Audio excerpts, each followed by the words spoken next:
Let's Mike Career.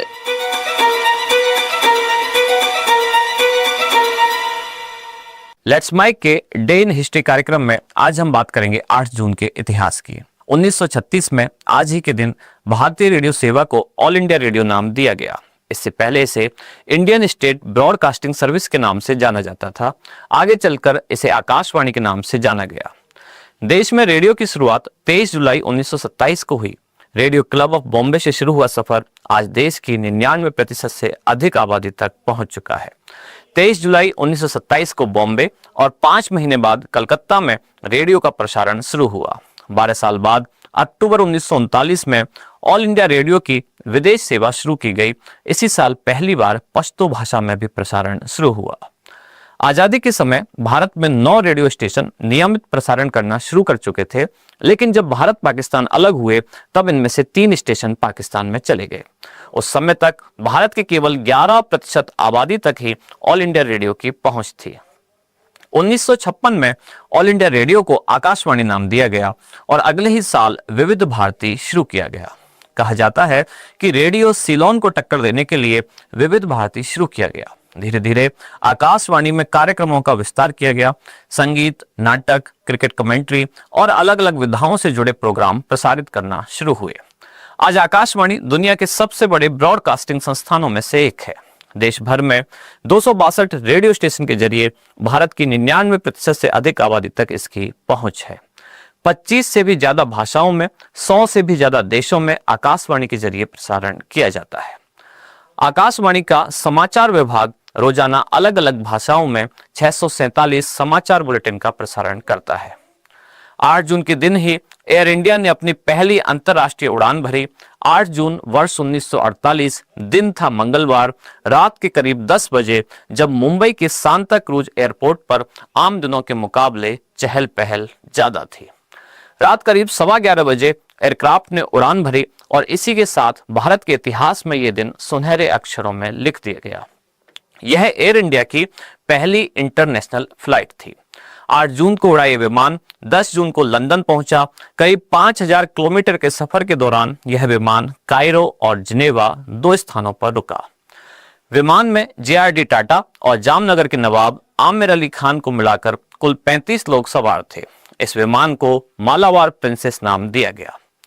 विमान में सफर कर रहे यात्रियों से किराए के रूप में 1720 रुपए लिए गए। इस पल के लिए एयर इंडिया महीनों पहले से तैयारी कर रही थी। आजादी के पहले से ही JRD टाटा की टाटा एयरलाइंस देश भर में डोमेस्टिक फ्लाइट उड़ाती थी। भारत सरकार ने टाटा एयरलाइंस में 49% हिस्सेदारी खरीदी और इसका नाम एयर इंडिया कर दिया। अब बारी थी एयर इंडिया को इंटरनेशनल फ्लाइट उड़ाने की जिम्मेदारी देने की। एयर इंडिया ने इसके लिए नए स्टाफ की भर्ती की। जिनेवा, कायरो और लंदन में नए ऑफिस खोले गए और 8 जून 1948 को एयर इंडिया द्वारा अंतर्राष्ट्रीय उड़ान भरने का सपना पूरा किया गया। 8 जून के दिन को इतिहास में और किन किन महत्वपूर्ण घटनाओं की वजह से याद किया जाता है, आइए डालते हैं एक नजर। 8 जून 1658 जब औरंगजेब ने आगरा के किले पर कब्जा किया और शाहजहां को कैद कर लिया। 8 जून वर्ष 1992 जब पहली बार वर्ल्ड ओशियन डे मनाने की शुरुआत हुई। इस दिन को पहली बार ब्राजील में मनाया गया। और 8 जून 1915 जब लोकमान्य तिलक की लिखी हुई पुस्तक गीता रहस्य प्रकाशित हुई। गीता रहस्य नामक पुस्तक की रचना लोकमान्य बाल गंगाधर तिलक ने बर्मा की मांडले जेल में की। इसमें उन्होंने श्रीमद् भगवत गीता के कर्म योग की बृहद व्याख्या की। उन्होंने इस ग्रंथ के माध्यम से बताया कि गीता चिंतन उन लोगों के लिए नहीं है जो स्वार्थपूर्ण सांसारिक जीवन बिताने के बाद अवकाश के समय खाली बैठकर पुस्तक पढ़ने लगते हैं। गीता रहस्य को उन्होंने महज 5 महीनों में पेंसिल से लिखा। इस दौर में लगता था कि शायद ब्रिटिश हुकूमत उनके लिखे इस ग्रंथ को जब्त ही कर ले, लेकिन उन्हें अपनी स्मरण शक्ति पर बहुत भरोसा था। इसलिए उन्होंने कहा कि डरने का कोई कारण नहीं है। हालांकि बहियां सरकार के पास हैं, लेकिन ग्रंथ का एक एक शब्द मेरे दिमाग में है। विश्राम के समय अपने बंगले में बैठकर मैं उसे फिर से लिख डालूंगा। लेट्स माइक के डे इन हिस्ट्री कार्यक्रम में आज इतना ही। अगले अंक में फिर मुलाकात होगी इतिहास की किसी अन्य रोचक जानकारी के साथ। कार्यक्रम में अंत तक जुड़े रहने के लिए धन्यवाद। आप सुन रहे थे Let's Mic. More than radio. Follow कीजिए हमें हमारे सोशल मीडिया प्लेटफॉर्म्स पर। It's time for news. It's time for More Than Radio. Presenting the first radio news app, Let's Mic. Let's Mic, a news-based app on your phone where you get to watch and listen news, talk shows, interviews, radio show podcasts. On Let's Mic, you get all relevant information of TV, print, radio, podcast, and digital. Let's Mic talks about every segment of life.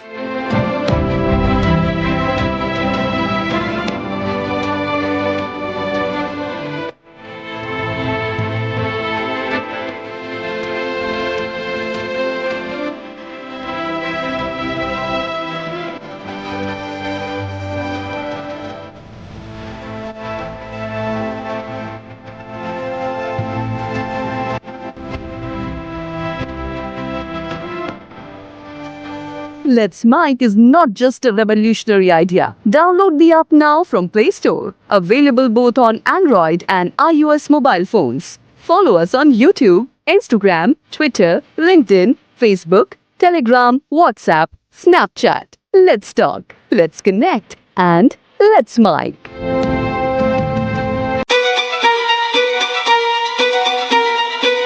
Let's Mic Career.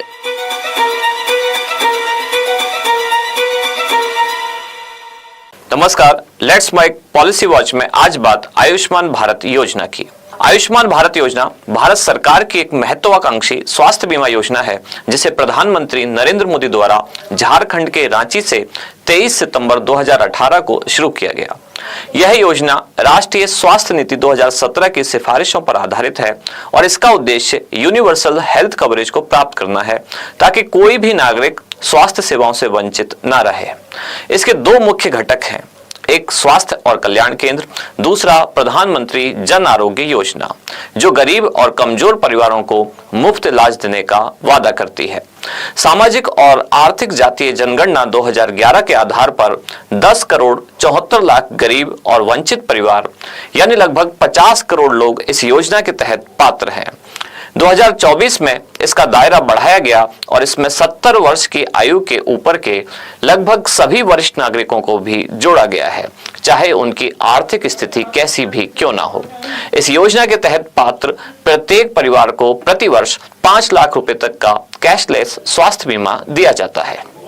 इसके तहत चिकित्सकीय जांच, उपचार और परामर्श, surgical सेवाएं, अस्पताल में भर्ती होने से पहले और बाद के खर्च, परिवहन भत्ता, 1350 से अधिक बीमारियों का इलाज, जिसमें कैंसर, हृदय रोग, किडनी रोग, कोरोना, मोतियाबिंद, डेंगू, चिकनगुनिया, मलेरिया तथा घुटना और हिप रिप्लेसमेंट जैसी सेवाएं शामिल है।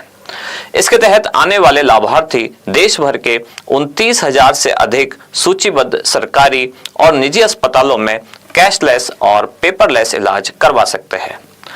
30 जून 2024 तक सरकारी आंकड़ों के अनुसार 7 करोड़ 37 लाख से अधिक लोगों को अस्पताल में भर्ती के लिए मंजूरी दी गई, जिसका मूल्य 1 लाख करोड़ से अधिक था। आयुष्मान भारत योजना, जिसे प्रधानमंत्री जन आरोग्य योजना भी कहा जाता है, 50 करोड़ से अधिक लोगों को हर साल 5 लाख रुपए तक का मुफ्त इलाज प्रदान करती है। इसका लक्ष्य आर्थिक रूप से कमजोर वर्ग को गुणवत्तापूर्ण सेवाएं प्रदान करना है। आयुष्मान भारत योजना गरीबों के लिए वरदान हो सकती है, बशर्ते कार्यान्वयन में पारदर्शिता और जवाबदेही सुनिश्चित की जाए। लेट्स माइक के पॉलिसी वॉच अंक में आज इतना ही। अगले अंक में फिर मुलाकात होगी। कार्यक्रम में जुड़े रहने के लिए धन्यवाद।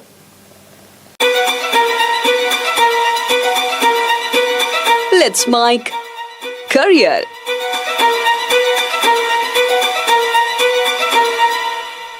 लेट्स माइक नौकरी सर्च में शुरुआत यूपीएससी द्वारा जारी की गई विभिन्न परीक्षाओं की तिथियों से। यूपीएससी ने हाल ही में वर्ष 2026 के लिए अपना कैलेंडर जारी किया है। आइए जानते हैं कि वर्ष 2026 में यूपीएससी के द्वारा कब कौन कौन सी परीक्षा का आयोजन किया जाएगा, परीक्षाओं का ऑफिशियल नोटिफिकेशन कब जारी होगा, किस दिन से आवेदन शुरू होंगे और आवेदन की अंतिम तिथि क्या रहेगी। आइए जानते हैं विस्तार से। सबसे पहले बात करते हैं यूपीएससी द्वारा आयोजित की जाने वाली सबसे लोकप्रिय परीक्षा, जिसका नाम है सिविल सर्विसेज एग्जामिनेशन। वर्ष 2026 के लिए यूपीएससी सिविल सर्विसेज प्रीलिमिनरी यानी कि प्रारंभिक परीक्षा का आयोजन 24 मई 2026 को होगा। इस एग्जाम के लिए नोटिफिकेशन 14 जनवरी 2026 को जारी किया जाएगा और आवेदन की अंतिम तिथि 3 फरवरी 2026 रहेगी। एक खास बात यह है कि यूपीएससी की सिविल सर्विसेज और फॉरेस्ट सर्विसेज दोनों की ही जो प्रिलिमिनरी यानी कि प्रारंभिक परीक्षा है उसके लिए एक ही कॉमन एग्जाम कराया जाता है, जबकि दोनों की मुख्य परीक्षाओं का आयोजन अलग अलग होता है। वर्ष 2026 के लिए जहां सिविल सर्विसेज की मुख्य परीक्षा का आयोजन 21 अगस्त से शुरू होकर 5 दिन तक चलेगा, वहीं फॉरेस्ट सर्विसेज की मुख्य परीक्षा का आयोजन 22 नवंबर से शुरू होकर आने वाले 7 दिनों तक चलेगा। अब नजर डालते हैं यूपीएससी की कुछ अन्य परीक्षाओं पर। सबसे पहले है कंबाइंड जियो साइंटिस्ट प्रिलिमिनरी एग्जामिनेशन 2026। इस परीक्षा का आयोजन होगा 8 फरवरी 2026 को। परीक्षा के लिए नोटिफिकेशन जारी किया जाएगा 3 सितंबर 2025। साथ ही आवेदन की अंतिम तिथि रहेगी 23 सितंबर 2025। अगली परीक्षा है इंजीनियरिंग सर्विसेज प्रिलिमिनरी एग्जामिनेशन 2026। परीक्षा का आयोजन होगा 8 फरवरी 2026 को। परीक्षा का नोटिफिकेशन जारी होगा 17 सितंबर 2025 और इसके लिए आवेदन की अंतिम तिथि रहेगी 7 अक्टूबर 2025 को। अगली परीक्षा सीबीआई डीएसपी एलडीसी परीक्षा का आयोजन होगा 28 फरवरी 2026 को। आवेदन शुरू होंगे यानी कि नोटिफिकेशन जारी किया जाएगा 24 दिसंबर 2025 और आवेदन की अंतिम तिथि रखी गई है 13 जनवरी 2026। अगली परीक्षा सीआईएसएफ असिस्टेंट कमांडेंट। इस परीक्षा का आयोजन होगा 8 मार्च 2026। परीक्षा के लिए नोटिफिकेशन जारी होगा 3 दिसंबर 2025 को और आवेदन की अंतिम तिथि है 23 दिसंबर 2025। अगली परीक्षा एनडीए और सीडीएस एग्जामिनेशन फर्स्ट फेज। इस परीक्षा का आयोजन होगा 12 अप्रैल 2026 को। परीक्षा के लिए नोटिफिकेशन जारी किया जाएगा 10 दिसंबर 2025 और आवेदन की अंतिम तिथि रखी गई है 30 दिसंबर 2025। इसके बाद अगली परीक्षा आईईएस और आईएसएस यानी कि इंडियन इकोनॉमिक सर्विसेज और इंडियन स्टैटिस्टिकल सर्विसेज। इस परीक्षा का आयोजन होगा 19 जून 2026। परीक्षा के लिए आवेदन प्रारंभ होंगे 11 फरवरी 2026 से और आवेदन की अंतिम तिथि रहेगी 3 मार्च 2026। अगली परीक्षा central arm police force assistant commandant examination 2026। इस परीक्षा का आयोजन होगा 19 जुलाई 2026 को। आवेदन प्रारंभ होंगे 18 फरवरी 2026 को और आवेदन की अंतिम तिथि रखी गई है 10 मार्च 2026। अगली परीक्षा है कंबाइंड मेडिकल सर्विसेज एग्जामिनेशन 2026। इस परीक्षा की तिथि रखी गई है 2 अगस्त 2026। परीक्षा के लिए आवेदन प्रारंभ होंगे 11 मार्च 2026 से और आवेदन की अंतिम तिथि रहेगी 31 मार्च 2026। इसके बाद अगली परीक्षा एनडीए और सीडीएस सेकेंड फेज एग्जामिनेशन। इस परीक्षा की तिथि है 13 सितंबर 2026। आवेदन प्रारंभ होंगे 20 मई 2026 और आवेदन की अंतिम तिथि रखी गई है 9 जून 2026। इसके बाद अंत में एसओ स्टेनोग्राफर एलडीसी एग्जामिनेशन। इस परीक्षा का आयोजन किया जाएगा 12 दिसंबर 2026 को। आवेदन प्रारंभ होंगे 16 सितंबर 2026 से और आवेदन की अंतिम तिथि रखी गई है 6 अक्टूबर 2026। लेट्स माइक नौकरी सर्च के इस अंक में आज इतना ही। अगले अंक में फिर मुलाकात होगी। नमस्कार।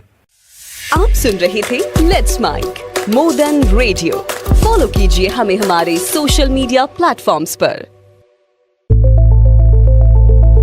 It's time for news. It's time for More Than Radio. Presenting the first radio news app, Let's Mike. Let's Mike, a news-based app on your phone where you get to watch and listen news, talk shows, interviews, radio show podcasts, On Let's Mike, you get all relevant information of TV, print, radio, podcast, and digital. Let's Mike talks about every segment of life.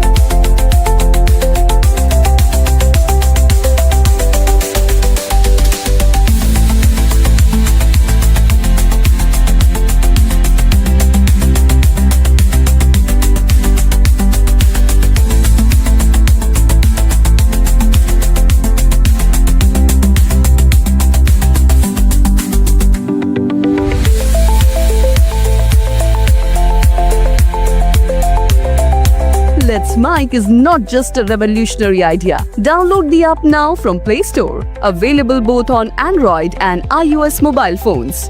Follow us on YouTube, Instagram, Twitter, LinkedIn, Facebook, Telegram, WhatsApp, Snapchat. Let's talk, let's connect, and let's Mike.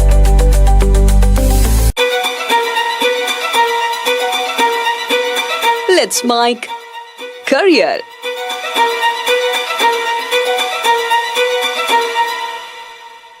Sir इसी में मेरा अगला सवाल आपसे ये है कि जब इतनी सारी अनसिक्योरिटी है, जब हम सबके सामने जो भी लोग सरकारी नौकरी की तैयारी करते हैं, जो भी तैयारी कर रहे हैं, उस अनसिक्योरिटी के बीच में क्या हम अपने सही निर्णय ले सकते हैं? जब हमारे दिमाग पे वो चीज़ हावी रहेगी, जो भी छात्र छात्राएं आ रहे हैं कि हमारी ज़िंदगी में हमें पैसा कमाना है या एक नौकरी होनी ही चाहिए या ये होना चाहिए, तो हम अपने सपनों का पीछा कैसे करेंगे? जो वो वास्तव में बनना चाहते हैं, क्या वो उसकी तरफ जाएंगे या फिर वही नौकरी की भेड़चाल में चले जाएंगे? इस चीज़ से कैसे छुटकारा मिले? देखो, नौकरी दो तरह की कैटेगरी है। एक तो जिनको सपने पूरे करने हैं और एक जिनको नौकरी पूरी करनी है। नौकरी करनी है, कुछ का सपना ही नौकरी है, उनकी सोच ही कुंद हो चुकी है।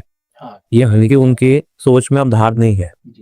उन्होंने सपना ये बना लिया कि कोई एक सरकारी नौकरी मिल जाएगी और समाज की वास्तविकता है सरकारी नौकरी है तो शादी अच्छी जगह हो जाएगी, लड़की अच्छी मिल जाएगी। इवन एक वास्तविकता ये भी है कि दहेज सरकारी नौकरी वालों को मिल रहा है। हाँ, चाहे हम कितना ही नकार दे, पर समाज की एक वास्तविकता है अभी भी ये ना, ये शादी अच्छी जगह होगी, पैसा अच्छा मिल जाएगा, शादी में गाड़ी मिल जाएगी, और जितना ये सब खर्चा उसकी शादी में किया जा रहा है उतनी उसकी सैलरी भी नहीं आएगी। या तो जितना आपने उसकी शादी में पैसा लगाया वो सब अगर आप बैंक डिपॉजिट कर दे तो उसकी सैलरी उतनी नहीं आएगी। पर एक अट्रैक्शन ये भी है समाज में, इससे भी बड़ा अट्रैक्शन है, आपको एक सोशल रिकॉग्निशन मिलता है। अभी जैसे आप कितना ही अच्छा कुछ ना कर लें जी, लेकिन अगर आपकी गवर्नमेंट जॉब नहीं है तो समाज आपको सीरियसली नहीं लेता, कि कहते रहेंगे कि भाई ऐसे ही घूम रहे हो, अभी कुछ नहीं किया है। और एक कोई दूसरा कोई भी व्यक्ति है, चाहे उसकी जो इनकम है आपसे बहुत कम है, और लेकिन अगर वो गवर्नमेंट जॉब में है तो सोसाइटी उसको थोड़ी सी रेस्पेक्ट जाकर देती है। उनको लगता है यहाँ इस जॉब में पोस्टेड है, वहाँ कुछ पोस्टेड है। अब उससे समाज में धारणा बन गई, युवाओं में भी वो धारणा आ दी, क्योंकि वो देखते हैं सोसाइटी उसको रेस्पेक्ट देती है जो गवर्नमेंट जॉब में है। और प्राइवेट में आपको वही रेस्पेक्ट पाने के लिए उससे कम से कम 10 गुना ज्यादा स्ट्रगल करना पड़ता है, और तब भी शायद जिन लोगों की धारणा वही सरकारी नौकरी से सिमटी हुई है वो आपको रेस्पेक्ट नहीं लेते। तो जब ये लोग आज के स्टूडेंट्स देखते हैं तो उनको भी लगता है कि हमको भी गवर्नमेंट जॉब में ही जाना चाहिए। एक रीजन ये है। दूसरा आप जो कह रहे हैं कि भी सपने पूरे करने वाले, जो सपने पूरे करने वाले स्टूडेंट्स की कैटेगरी है वो सरकारी नौकरी के लिए जाती नहीं। आपने मैं कईयों को जानता हूँ पर्सनली, कई ऐसे डॉक्टर हैं जो गवर्नमेंट में है, गवर्नमेंट सर्विस में है, बाद में उन्होंने गवर्नमेंट सर्विस छोड़ी और अपना प्राइवेट क्लिनिक, अपना नर्सिंग होम खोला। ऐसे बहुत है।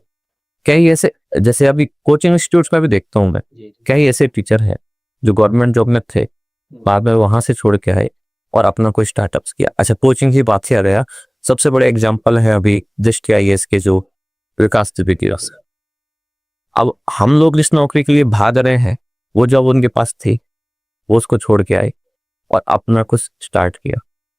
कितने ही IAS है जो गुमनाम है, उनको कोई नहीं जानता, लेकिन वो एक व्यक्ति जो वो जॉब छोड़ के आए UPSC वाली और फिर आकर हमें अपना कुछ शुरू किया प्राइवेट, तो आज उनको बहुत लोग जानते हैं, लगभग पूरा देश जानता है। IAS तो 5-7 हजार है शायद देश में, कौन कितनों को जानता है? और उनको तब तक जानते हैं जब तक उनके पास उनका पद है, उसके बाद कोई किसी को नहीं जानता। वो भी तब तक जिस जिले में जहाँ पोस्टेड है। जब डिपार्टमेंट में कहीं उनके अंदर नौकरी होती है, सचिवालय में है, कहीं और है, तो वो भी गुमनाम हो जाता है, केवल अपने एक रूम तक बंद है। तो कभी भी सरकारी नौकरी आपके इनोवेशन का, स्टार्टअप का, बिजनेस का मुकाबला नहीं कर सकती। पर स्टूडेंट्स की सोच इसलिए हो गई है केवल गवर्नमेंट जॉब को लेकर, क्योंकि सोसाइटी उनको चारों तरफ से ऐसा एनवायरनमेंट फील कराती है कि गवर्नमेंट जॉब में अगर आप जाओगे तो ही आपको समाज एक्सेप्ट करेगा, इज्जत देगा। और अगर आप प्राइवेट कुछ भी करते रहोगे तो पहले तो घर वाले आपको सपोर्ट नहीं करेंगे। आप अगर अपने घर में कहो कि मुझे कोई बिजनेस करना है, मेरे पास ये आइडिया है, मैं कोई ऐप डेवलप कर रहा हूँ। अब जैसे आप देखेंगे फेसबुक और व्हाट्सएप, यूट्यूब और ट्विटर, ये सब शुरुआत इनकी एक ऐप डेवलप करने से हुई। बिल्कुल। और आज ये इतने बड़े बिजनेसमैन हैं। ये बात आप इंडिया में यहाँ के पेरेंट्स को नहीं समझा सकते। जैसे कि फेसबुक के जो है मालिक, अब वो मान लो अपना कॉलेज स्कूल बीच में छोड़ के आ गए कि ड्रॉप आउट है वो, और फिर उन्होंने अपनी एक ऐप डेवलप की। आप इंडिया में एक रुपया नहीं कर सकते। आप बोलें कि मैं ग्रेजुएशन बीच में छोड़ रहा हूँ और मैं अपनी एक ऐप डेवलप करूंगा और मैं मेरा एक बिजनेस प्लान लेके आया हूँ। तो ये आइडिया आप यहाँ की सोसाइटी को नहीं समझा सकते। क्यों नहीं समझा सकते? बहुत पीछे इसका इतिहास है। गरीब सोसाइटी रही अंग्रेजों के समय से ही। कभी चलो फिर लंबी बात हो जी, इस बात को भी करेंगे कि सरकारी नौकरी को लेकर ही इतना अट्रैक्शन क्यों है। संक्षेप में एक बात कहता हूँ, क्योंकि जब अंग्रेजों का यहाँ शासन था जी, यहाँ भुखमरी फैली हुई है, यहाँ से सब कुछ लूट के अंग्रेज ले गए। उस दौर में जो अंग्रेजों की नौकरी करता था, सरकार यानी अंग्रेज यहाँ थे जी, तो जो अंग्रेजों की नौकरी करता था वो सेफ था, क्योंकि मालिक वो लोग हैं, उनका वो नौकर है और बाकी सब परेशान है जी। तो जो उनका नौकर था उनको खाने पीने का हमेशा मिलता रहेगा। तो सोसाइटी में से जो अंग्रेजों की नौकरी में लग गया, उनको लगता था कि ये सेफ है, इसका फ्यूचर सेफ है, और हम 200-250 साल तक उनके ही अधीन रहे। तो हमारे दिमाग में वो चीज़ चलती आई कि जो सरकारी नौकरी में है वो सेफ है, सोसाइटी में सेफ है, फाइनेंशियली सेफ है, हर तरह से सिक्योर है।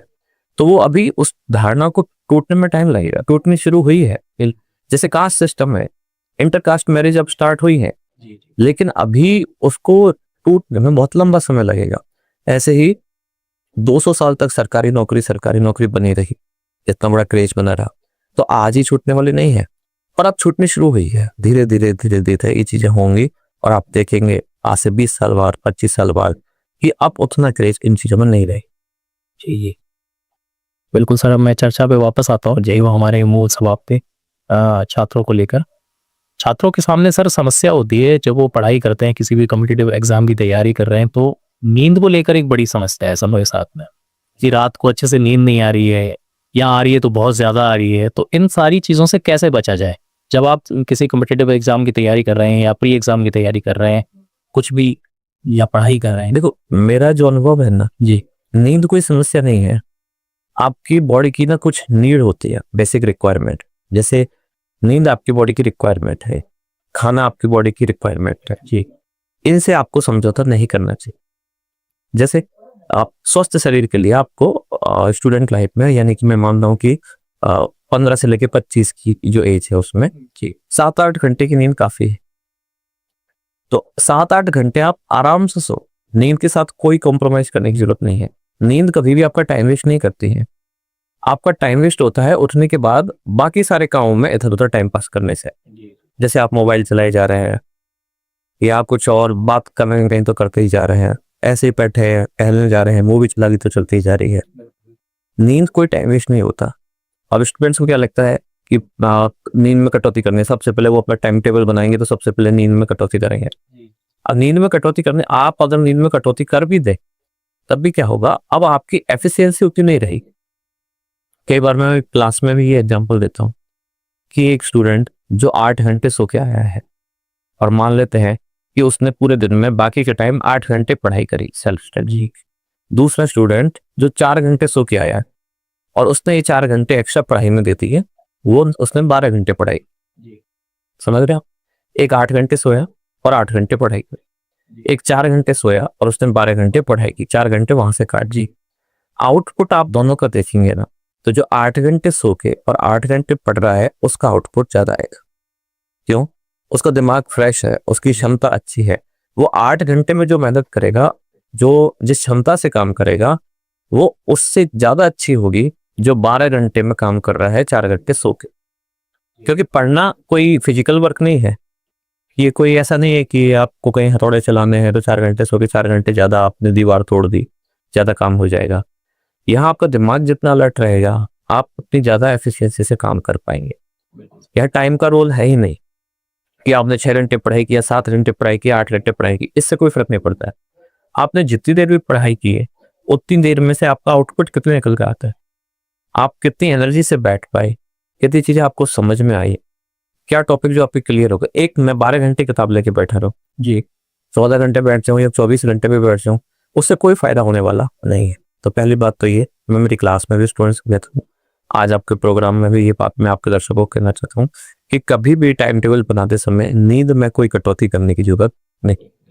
आप आराम से अच्छा खाना खाएं, अच्छी नींद लें, अच्छे विचार रखें, अच्छा सर्किल रखें, तभी आपकी जो प्रोडक्टिविटी है वो आपकी पढ़ाई में ज़्यादा आती जाएगी। जी सर।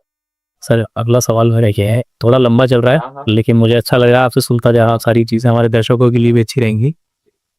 कुछ स्टूडेंट्स बहुत अच्छी पढ़ाई करते हैं, बहुत अच्छी तैयारी करते हैं, लेकिन एग्जाम से पहले पता नहीं उनको क्या होता है, कुछ की तबीयत खराब हो जाती है, किसी का बीपी डाउन हो जाता है, किसी को वॉमिटिंग हो जाती है, किसी का एग्जाम देख के ही 1-2 सवाल नहीं आए तो खराब हो जाता है पेपर। इन सारी चीज़ों से कैसे बचा जाए? दरअसल ये टेम्परेरी इशू है, एक साइकोलॉजी है ना, और ये केवल एग्जाम के लिए नहीं है।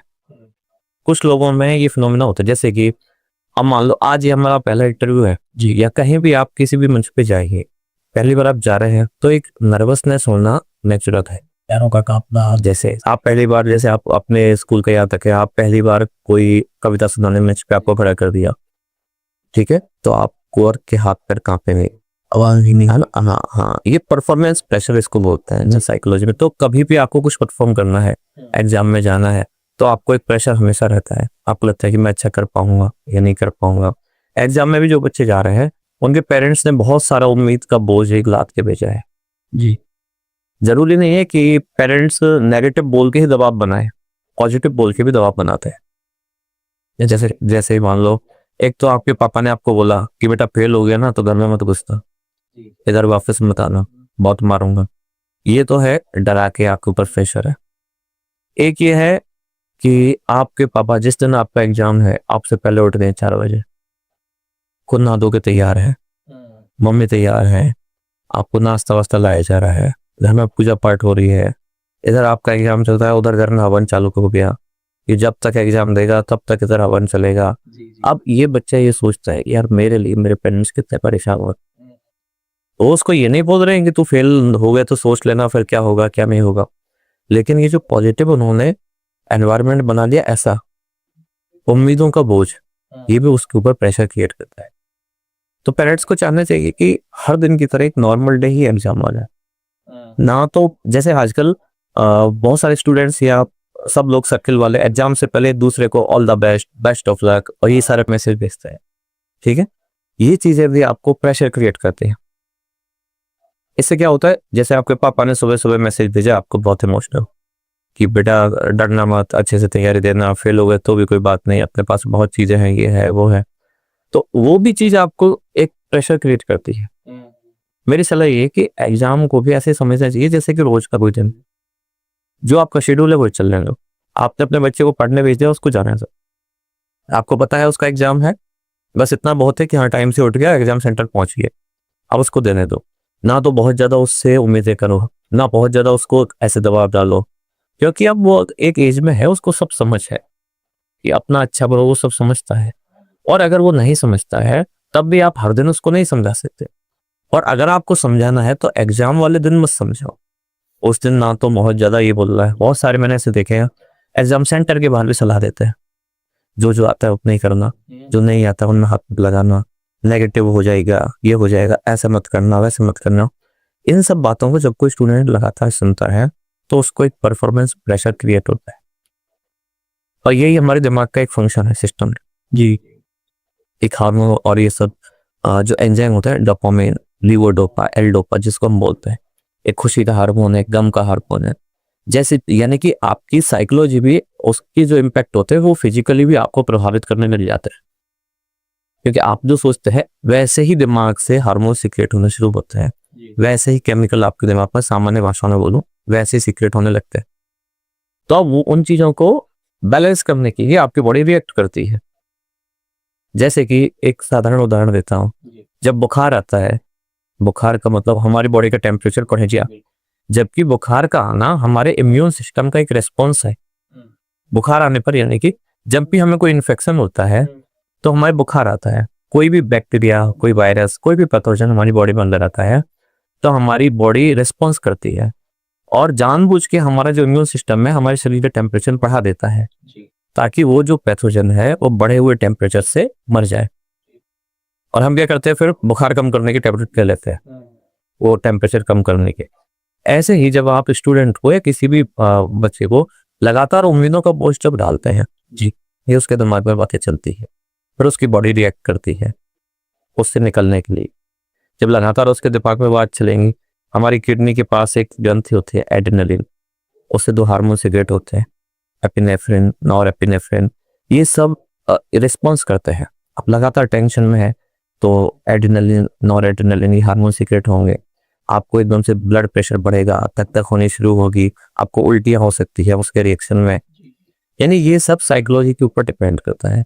तो इसकी यानी कि इसका उपाय अगर आप पूछें, जो उपाय यही है कि एग्जाम वाले दिन को भी एक नॉर्मल दिन की तरह ही घर वालों को रखना चाहिए, ना तो पॉजिटिवली बच्चों को बहुत ज़्यादा प्रेशराइज करना चाहिए, ना ही डराना धमकाना चाहिए। दही चीनी भी जो है सही आपने बताया, हमारे घर में भी ऐसा होता था, मैं भी जब एग्जाम लेने जाता तो मम्मी बना के ला रही है, दही में शक्कर डाल रही है, ये भी आपके ऊपर एक प्रेशर क्रिएट करती है। कुछ भी आप दे रहे हो ना, वो हर चीज एक संकेत है कि आज कुछ स्पेशल करने जा रहा है, आज कुछ अलग है। कुछ भी मत करो, जैसे हर दिन हो जाता है वैसे ही जाने का। पास हो गया तो अच्छा है, नहीं हुआ तो भी सब नॉर्मल ही रहने वाला है, कुछ बदलने वाला नहीं है। अच्छा है तो ठीक है, पास हो गया तो अच्छा है, कोई बात नहीं। लेकिन आप जब ये करते जाते हो, बहुत ज्यादा उसी दिन इमोशनल होकर बच्चे की पीठ थपथपा के भेज दो, वाह बेटा जा, दोस्तों में बोलते खोड़ के आना, ये करके आना, वो का, ये सब चीजें प्रेशर क्रिएट करते।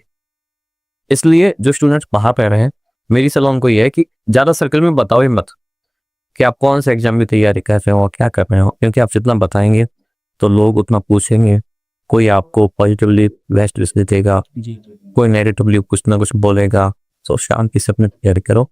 और पेरेंट्स जो भी है उनको भी इस बात का ध्यान रखना चाहिए कि आप बच्चे से जितनी ज्यादा अननेसेसरी बातें करोगे उतना वो प्रेशर में आएगा। तो उसको बस एक बार आपने समझा दिया कि आप अपनी तैयारी कर रहे हो, आप उसको करने दो, वो समझ पा रहे, अब समझ से करेगा जी। आप सुन रहे थे Let's Mic more than radio. Follow कीजिए हमें हमारे सोशल मीडिया प्लेटफॉर्म्स पर। It's time for news, it's time for more than radio, presenting the first radio news app Let's Mic. Let's Mike, a news-based app on your phone where you get to watch and listen news, talk shows, interviews, radio show podcasts. On Let's Mike, you get all relevant information of TV, print,